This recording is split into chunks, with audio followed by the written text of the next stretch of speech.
Oui, bonjour chers frères et sœurs. Donc vous savez que cette semaine, chaque jour, on vous parle de la miséricorde.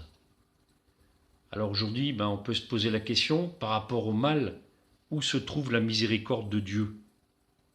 Alors Dieu n'est jamais à l'origine du mal. En Dieu, il n'y a que la lumière de l'amour. Certains disent que le virus est une punition divine. Le virus tue, et la mort est le fruit du péché, et non pas un fruit de Dieu.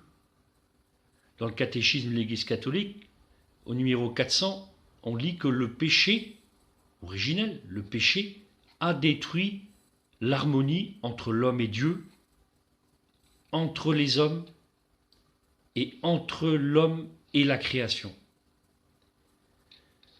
Le virus est une conséquence indirecte, non pas directe, mais indirecte de ce manque d'harmonie entre l'humanité et la création.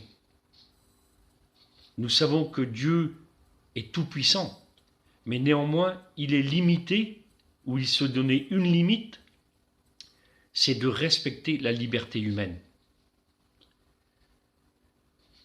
Cela ne l'empêche pas d'intervenir, et nous voyons par exemple dans l'Évangile que Dieu intervient en interpellant Saint Joseph, en lui disant « Prends l'enfant et sa mère et fuis en Égypte pour éviter que Jésus soit tué par Hérode ».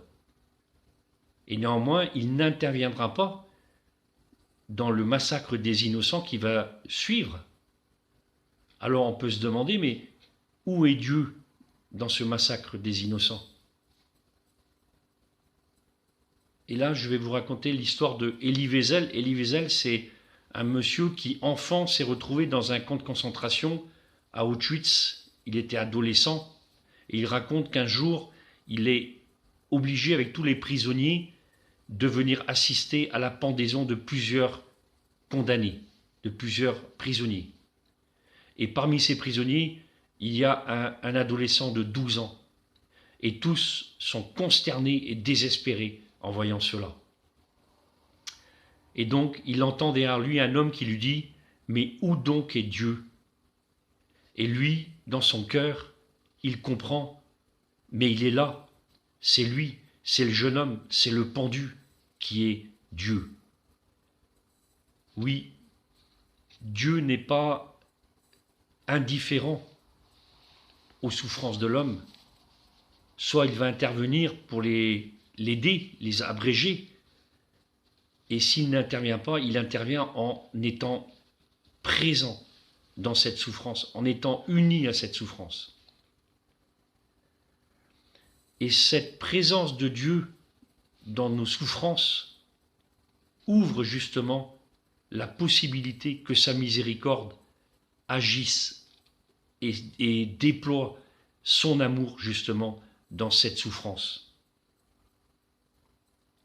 Dans toutes nos douleurs et nos blessures, unissons-nous au Christ qui est capable de transformer le mal par sa miséricorde. Au revoir.